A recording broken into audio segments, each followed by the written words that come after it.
Bismillahirrahmanirrahim. Assalamualaikum warahmatullahi wabarakatuh.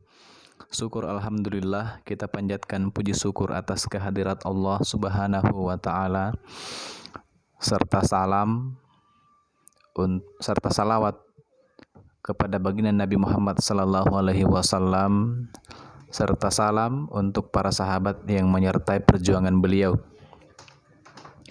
Alhamdulillah, pada sesi kali ini saya akan berbicara tentang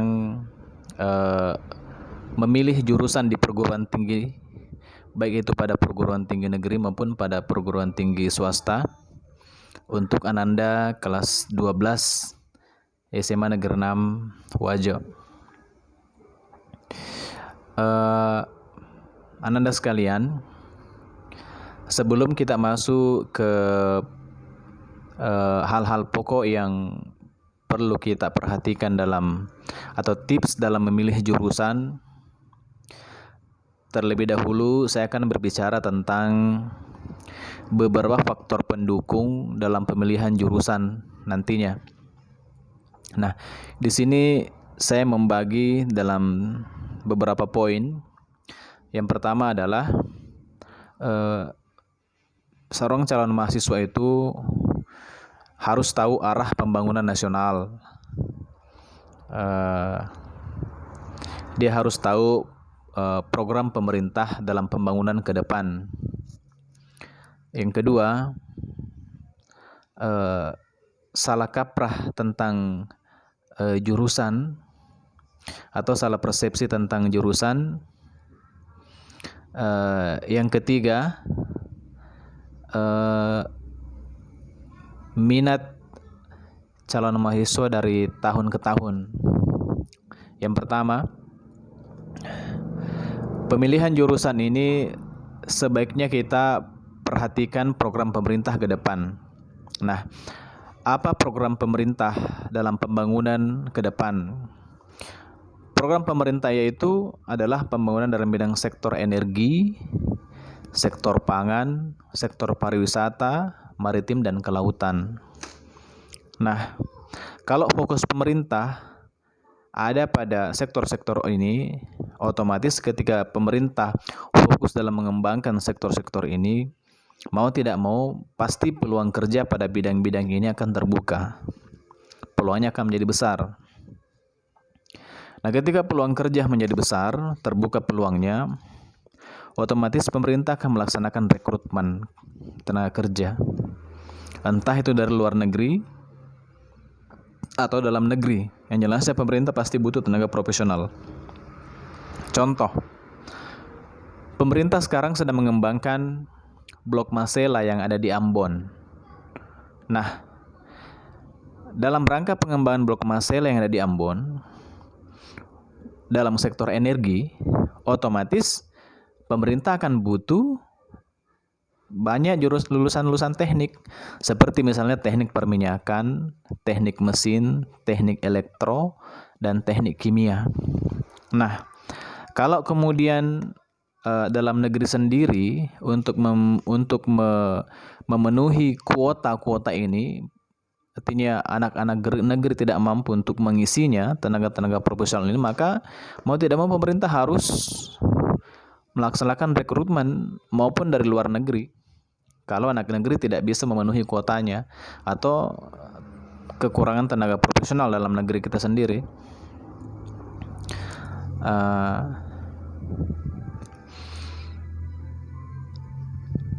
Jadi saran saya, Ananda sekalian ini, kelak nanti yang kelas 3 ini kalau ada yang berencana untuk kuliah, saran saya, silahkan Anda melirik-liriklah jurusan teknik. Karena ternyata teknik ini kedepannya akan banyak dibutuhkan oleh negara maupun sektor swasta. Kedua, negara kita adalah negara agraria. Otomatis pengembangan dalam bidang pangan itu otomatis menjadi sebuah program dari tahun ke tahun dari setiap pemerintahan yang sedang berkuasa, dari tahun ke tahun, mulai dari zamannya Pak Soeharto sampai sekarang ini, pangan itu menjadi terus menjadi program unggulan dari setiap pemerintahan. Ketika kita berbicara pangan, di sana ada perkebunan, di sana ada pertanian. Nah, apalagi negara kita negara agraria, luas, otomatis butuh tenaga teknik untuk menggarap itu semua. Contoh, misalnya dalam bidang pertanian, perkebunan, ini semestinya dilirik untuk jadikan jurusan atau dipilih jurusan dalam perkuliahan. Masalahnya sekarang adalah ternyata dari hasil penelitian 70% dari mahasiswa yang memilih yang kuliah ini 70%-nya memilih ilmu sosial dan humaniora. Kemudian 30%-nya itu memilih jurusan teknik. Ini kan timpang sekali. Artinya timpangnya di mana ketika pemerintah fokus mengembangkan sektor energi, pangan, pariwisata, maritim dan kelautan, itu kan butuh banyak teknik itu. Butuh banyak teknik. Otomatis kalau dari lihat persentase mahasiswa yang mendaftar pada jurusan di universitas hanya 30% memilih teknik, otomatis kan tidak terpenuhi nantinya. Mau tidak mau pemerintah akan merekrut tenaga-tenaga profesional teknik dari luar atau asing. Nah, mungkin ini pula yang menjadi polemik di kalangan mahasiswa yang baru selesai, karena banyak memilih jurusan sosial dan humaniora. Di lain pihak, ternyata sektor pemerintah dan swasta lebih banyak membutuhkan, jadi banyaklah yang menganggur gitu. Dulu Pak Jokowi pernah mengatakan, dulu kita memunggungi laut, membelakangi laut maksudnya. Nah, sekarang sebenarnya kita menghadap ke laut. Artinya apa? Pemerintah sekarang punya fokus itu untuk menggarap sektor maritim dan kelautan. Ketika pemerintah secara nasional menggarap sektor maritim dan kelautan, otomatis nanti sektor ini akan butuh banyak lowongan-lowongan atau peluang-peluang dalam bidang pekerjaan dalam sekaitan dengan sektor yang tersebut. Nah, melihat kembali ke fakta-fakta tentang mahasiswa yang dominan memilih 70% jurusan sosial dan humaniora, kembali lagi pertanyaannya, nanti kalau peluang-peluang itu ada, siapa yang bakal mengisi? Kalau bukan anak negeri, ya pasti sektor orang-orang asing akan mengisi. Nah, selanjutnya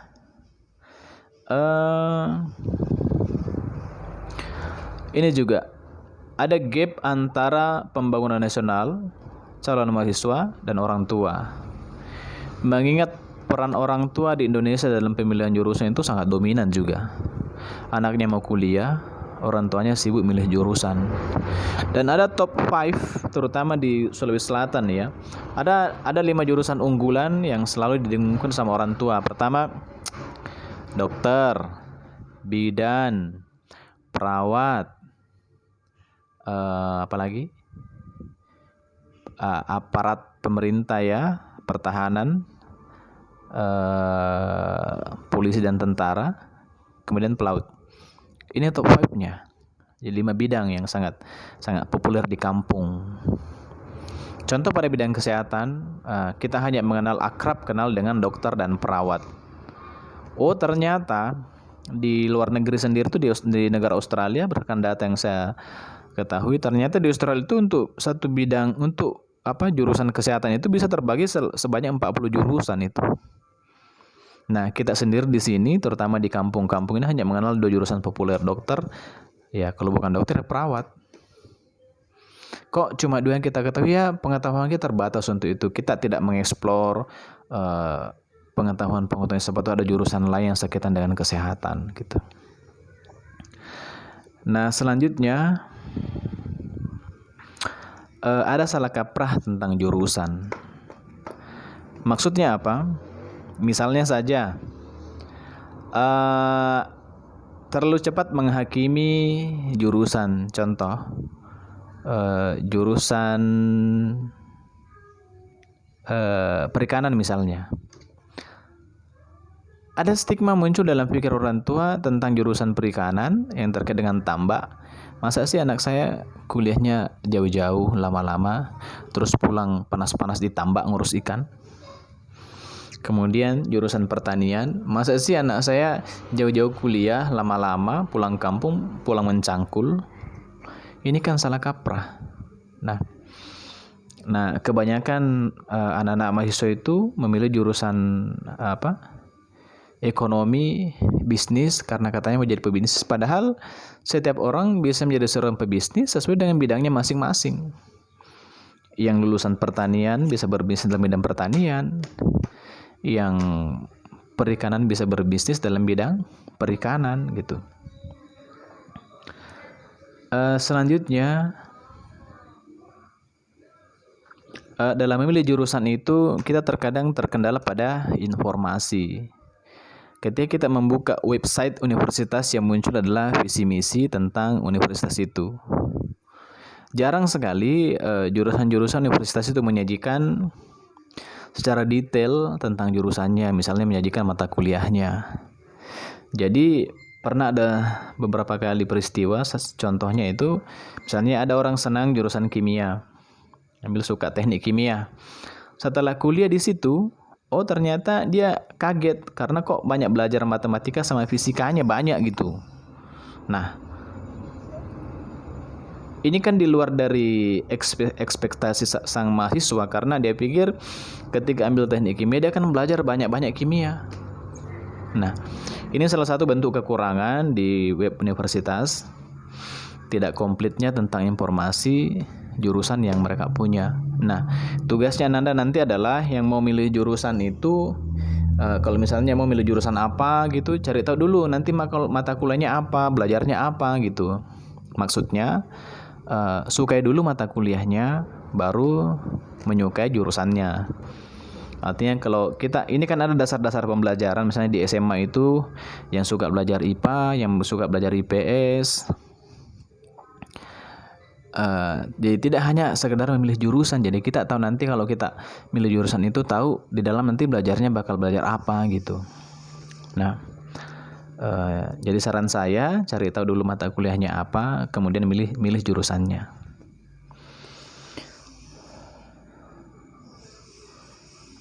Selanjutnya kita masuk pada tips atau hal-hal pokok yang sebaiknya kita perhatikan dalam memilih jurusan. Yang pertama ada namanya minat, ada namanya bakat, kemudian ada namanya kepribadian, kemudian ada namanya life values atau nilai-nilai kehidupan. Yang pertama minat. Minat itu dibagi menjadi 3 bagian. Minat sebagai hobi, minat sebagai sebuah pekerjaan, dan minat dalam belajar. Minat sebagai hobi, misalnya suka nonton film. Seseorang suka nonton film, kan bukan berarti dia harus ambil jurusan perfilman gitu. Karena minatnya nonton, sukanya nonton, ya bukan berarti ambil jurusan perfilman begitu. Kemudian kalau dia minatnya suka olahraga, basket misalnya, kan bukan berarti harus ambil jurusan olahraga. Kemudian minat sebagai sebuah pekerjaan,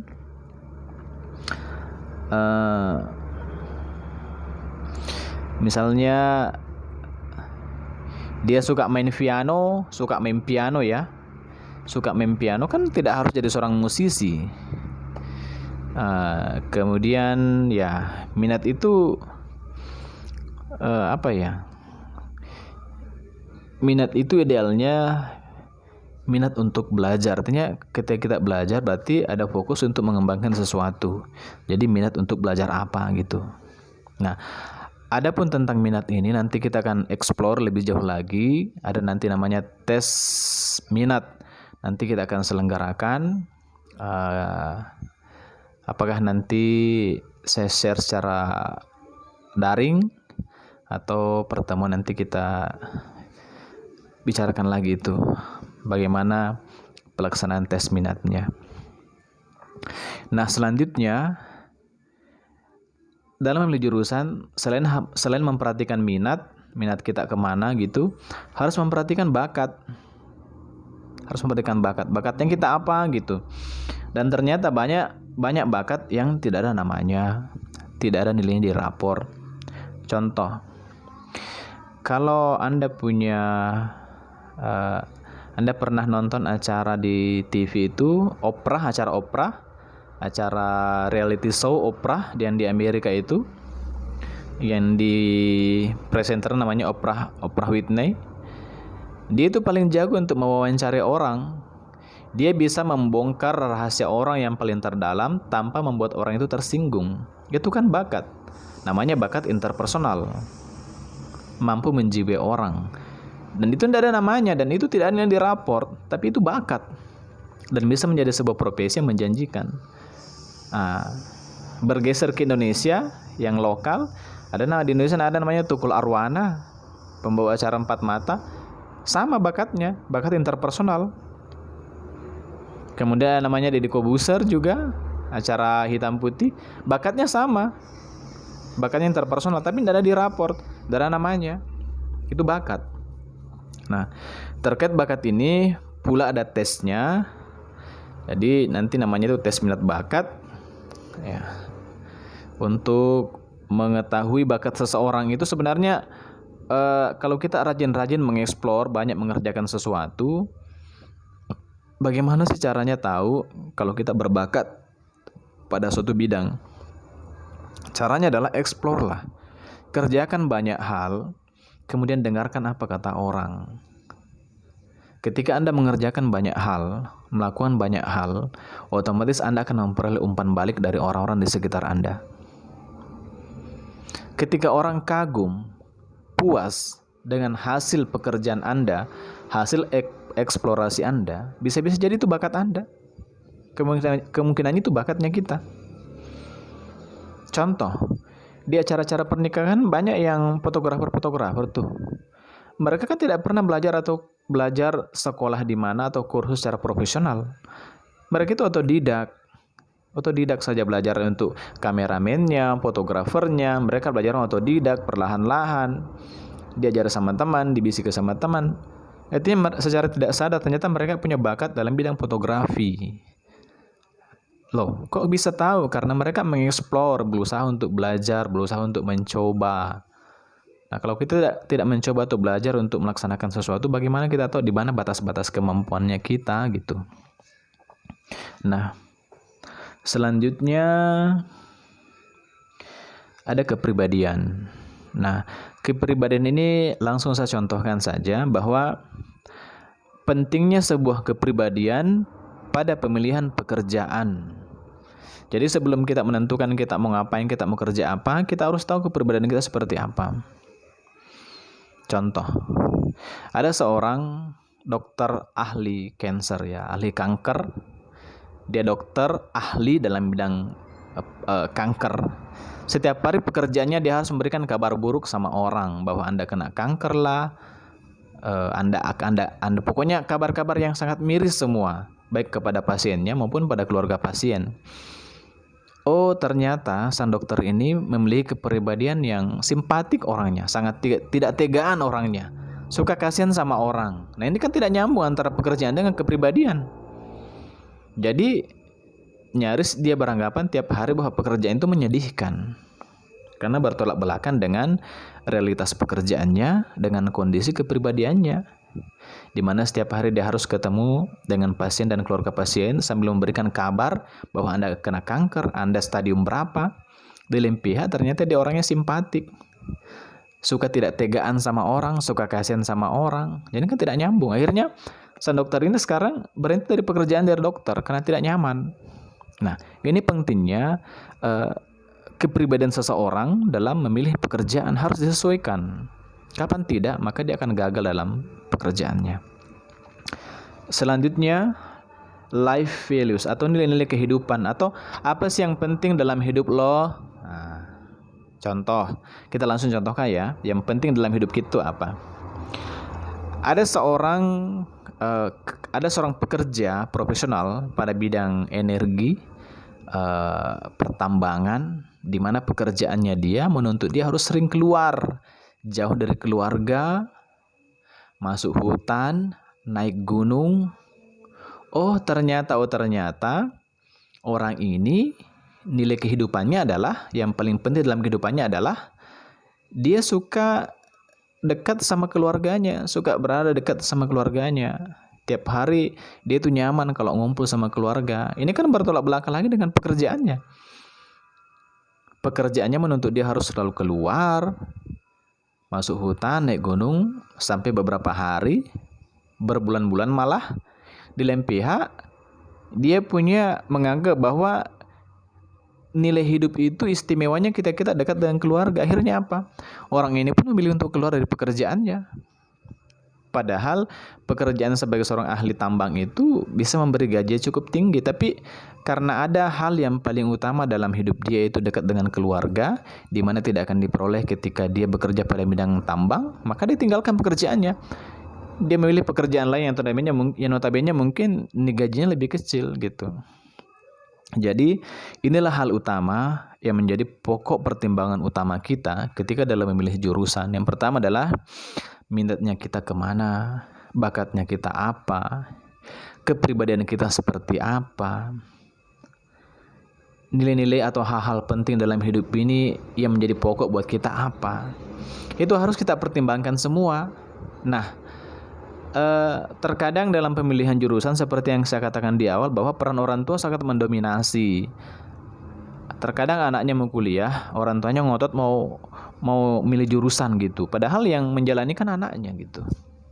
Ini harus diberikan pemahaman pada orang tua, meskipun kita tidak bisa menolak 100% saran-saran dari orang tua, tetap harus mendengarkan saran dari orang tua. Tapi karena saya pikir begini, artinya semua orang tua kan pasti berpikir untuk hal yang terbaik untuk anaknya gitu. Tapi kalau memang harapan orang tua Anda bertolak belakang dengan apa yang diinginkan, ya kita bisa kasih penjelasan, kita bisa membicarakan, mudah-mudahan orang tua kita bisa terima gitu. Yang kedua, ada juga yang milih jurusan itu karena ngikut sama temannya ambil apa, dia juga mau ambil apa gitu. Ada juga yang mau ambil jurusan karena keren-kerennya. Banyak yang mau ambil jurusan kedokteran karena keren, mau ambil jurusan psikologi karena keren. Saran saya begini deh, fokus pada kemampuan Anda, minatnya, bakatnya, kepribadiannya, nilai-nilai kehidupan yang kita pegang, fokus di situ. Karena setiap orang kan pasti berpikir bekerja dan sukses pada bidang pekerjaannya. Nah, kalau orang bekerja pada sebuah pekerjaan tidak didukung sama 4 faktor ini, kata ahli itu sukses dalam pekerjaan mungkin susah gitu. Contoh, saya contohkan lagi ya. Ada orang kepingin sekali jadi perawat karena suka orang lihat pakai baju putih, kemudian didorong sama orang tuanya jadi perawat, akhirnya jadi perawat dia. Oh, malang sekali. Ternyata setelah dia jadi perawat, ternyata kepribadiannya bertolak belakang dengan pekerjaannya. Dia itu orangnya tidak simpatik, orangnya cuek. Nah, bagaimana mungkin seorang perawat memiliki kepribadian tidak simpatik, cuek, padahal dihadapkan apa pekerjaan, kita harus bersimpati sama orang yang kita hadapi, orang sakit, orang butuh bantuan, orang butuh pertolongan. Ini kan bertolak belakang. Makanya jangan heran kadang kita mendengar sebuah keluhan bahwa ternyata si suster A yang bekerja pada rumah sakit ini orangnya tidak respect, orangnya cuek, orangnya suka marah-marah, orangnya judes. Kenapa? Karena kepribadian yang dia punya bertolak belakang dengan pekerjaannya, di mana pekerjaannya menuntut dia untuk simpatik, tapi dia orangnya cuek, emoh artinya gitu. Nah, ini kan salah satu fakta yang ada banyak di sekitar kita. Karena keluhan-keluhan yang baru saya sampaikan ini banyak kita dengar dari keluarga-keluarga kita, teman-teman kita, atau orang lain. Nah, Anda sekalian, ini era globalisasi. Terjadi ada perjanjian kerja antara negara kita dengan luar negeri, atau luar negeri dengan negara kita. Kita bisa bekerja di luar negeri kalau kita punya kemampuan. Malangnya orang luar bisa bekerja di negara kita. Makanya saran saya begini, ke depan itu jurusan-jurusan teknik itu kan betul-betul sangat dibutuhkan. Akan sangat dibutuhkan pekerja jurusan-jurusan teknik ini. Jadi saran saya, Ananda coba mengeksplor dirinya. Mudah-mudahan ada minat, ada bakat bekerja pada bidang teknik. Karena yakin saja bidang-bidang teknik ini kedepannya kalau beriringan dengan program pemerintah, yakin saja akan banyak dibutuhkan gitu. Nah, Ananda sekalian yang saya muliakan, saya hormati ya, yang cantik-cantik, yang gagah-gagah. Cukup sekian pembicaraan saya kali ini. Selanjutnya saya akan nanti mengirimkan lagi psikotes. Sebagai awal itu kita akan melakukan tes psikotes, tes minat. Nanti saya kirimkan lagi pada sesi berikutnya beserta dengan tutorialnya. Nanti bisa di print, kemudian dikerjakan. Saya kirim tutorial cara mengerjakannya, kemudian dikirimkan hasilnya, dan kita bisa konsultasi lewat daring atau online. Cukup sekian dari saya. Terima kasih banyak. Mudah-mudahan apa yang saya sampaikan pada sesi ini bermanfaat untuk Ananda. Terima kasih banyak. Terakhir, ternyata para psikolog itu punya kesepakatan tentang keberhasilan atau tujuan yang kita ingin raih. Apa kata para psikolog ini? Mereka mengatakan bahwa orang-orang yang punya karakter buruk, orang-orang yang memiliki otak cerdas tapi memiliki karakter yang buruk, itu susah berhasilnya. Sedangkan orang-orang yang memiliki kemampuan otak yang biasa-biasa saja tapi punya karakter yang baik, simpatik, artinya mampu menjiwai orang, pandai menyenangkan orang, membahagiakan orang, itu akan mudah berhasilnya. Jadi bagi Anda yang mau kepingin hidupnya berhasil, bisa dijadikan sebagai sebuah pegangan hidup. Terima kasih banyak. Assalamualaikum warahmatullahi wabarakatuh.